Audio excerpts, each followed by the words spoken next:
Hello, everybody, and we're gonna be talking about the Texas police shooter. Now, as I said, there's a whole bunch of information coming out. I'll try to get everything as much as possible, but here's the thing: here's what we got. Is that we're learning now that apparently the before an hour before the Texas police before the shooter did anything, the police did nothing. So it is essentially the police's fault. Gotta trust that. Gotta trust those cops, eh? Let's get right into the article. More could have been done. Texas police under scrutiny over response to school shooting.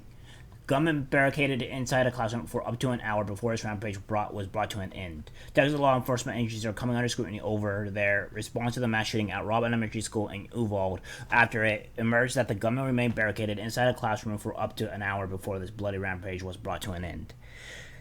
Absolutely ridiculous, dude. I cannot believe this.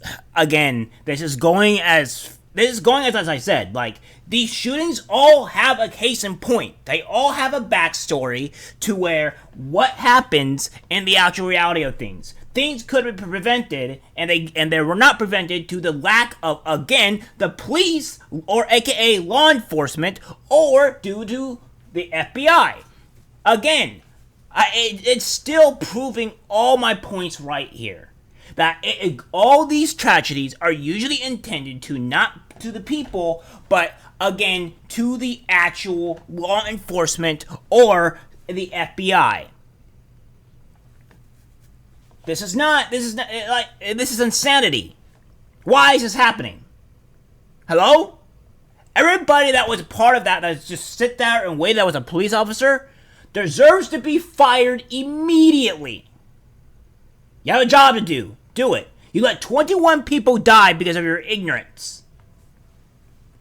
Accounts given by local officials and media reports have confirmed that not only did the gunman evade armed guards outside the school, but he also locked himself into a classroom for 40 to 60 minutes while he carried out his killings. By the time a tactical team from Customs and Border Protection broke into the classroom and killed the gunman, he had murdered 19 children aged 8 to 10 and their 2 teachers. The Associated Press reported that as the massacre was unfolding, several parents and other local people expressed distress at the apparent hesitation of law enforcement to storm the school.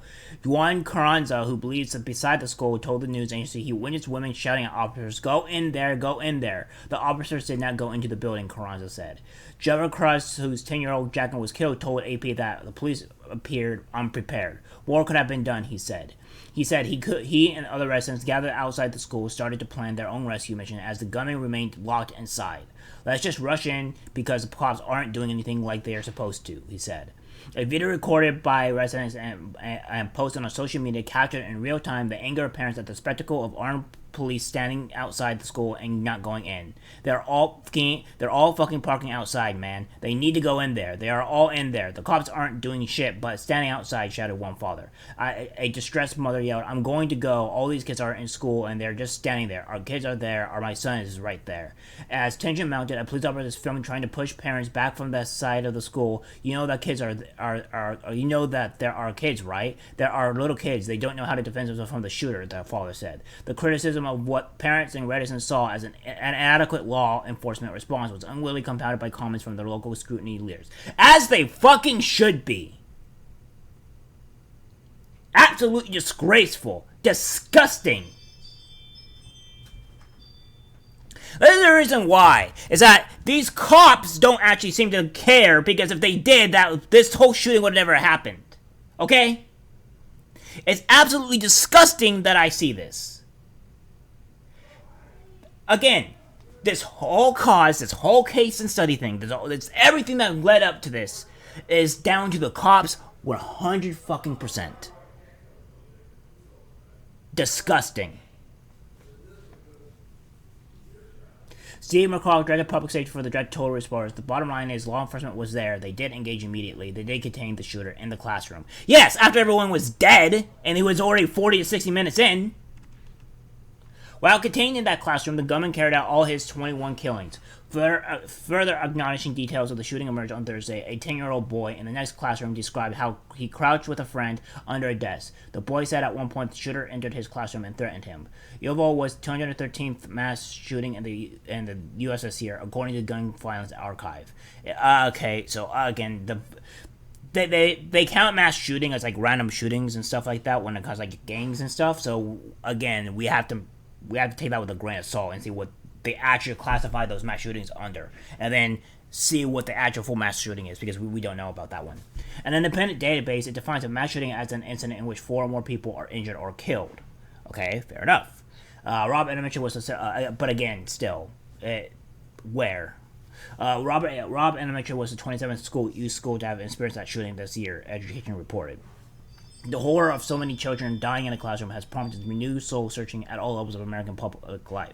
Joe Biden attempted on Wednesday to counter resistance from Republicans in Congress to basic regulations by saying that the Second Amendment is not absolute. It is absolute, Biden. Sorry, bud, but it is absolute. And by the way, it happens to be the police officers' fault from what we're seeing here. Until we get more information, it seems like it's all the police officers' fault. Chris Murphy, the Democratic senator from Connecticut, which saw the devastating Sandy Hook school shooting almost a decade ago, in which 20 children were killed, is leading to attempts to enlist Republican support for gun control reform. He is known to have spoken with 2 Republican senators, Susan Collins from Maine and Pat Turney from Pennsylvania. The talks are focusing on FBI background checks for all firearms, which are already available, and a so-called red flag law to confiscate guns from individuals who might harm themselves or others. Which is already there, but it depends on what you put into that law. Because again, we have to see what is in that law and what it specifies on when it is allowed to take guns from people. We can't just be taking guns randomly from people without legitimate reason. And we have to understand what this red flag law is.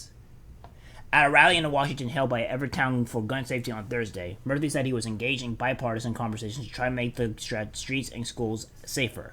I hope we will find that common ground. We are going to work our tails off to achieve that compromise, he said.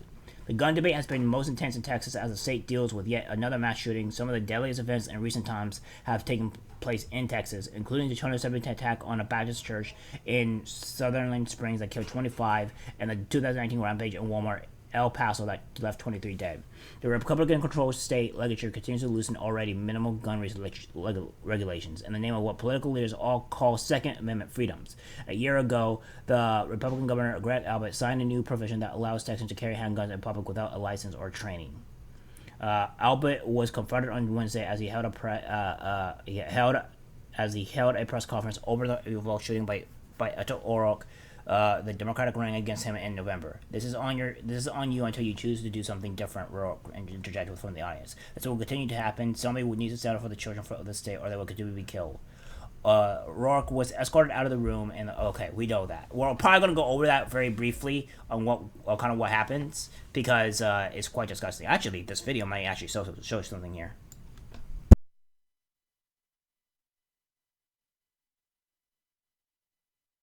Say this garbage.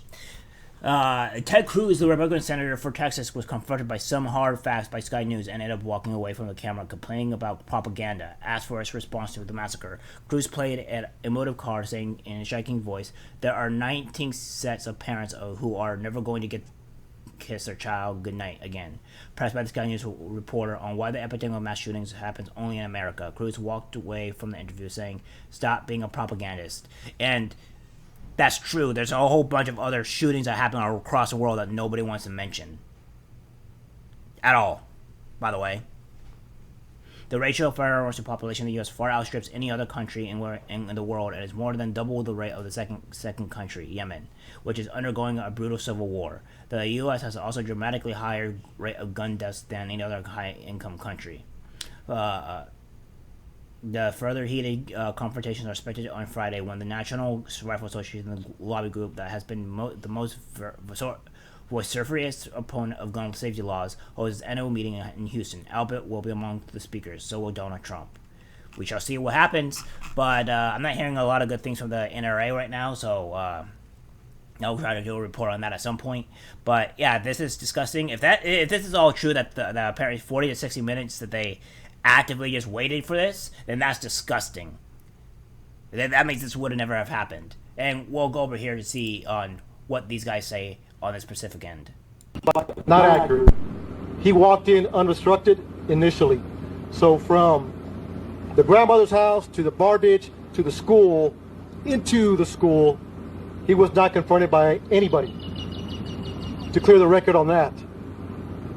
4 minutes later, law enforcement are coming in to solve this problem. So, Director, how is he able Stand by. to So,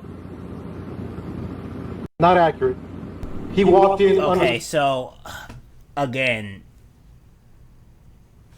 what I think what he's not adding in there is that they didn't do anything for 40 to 60 minutes. It wasn't the 4 minutes. It was probably 4 minutes after the people got there, but they didn't do anything for 40 to 60 minutes. Assuming this is actually the correct information.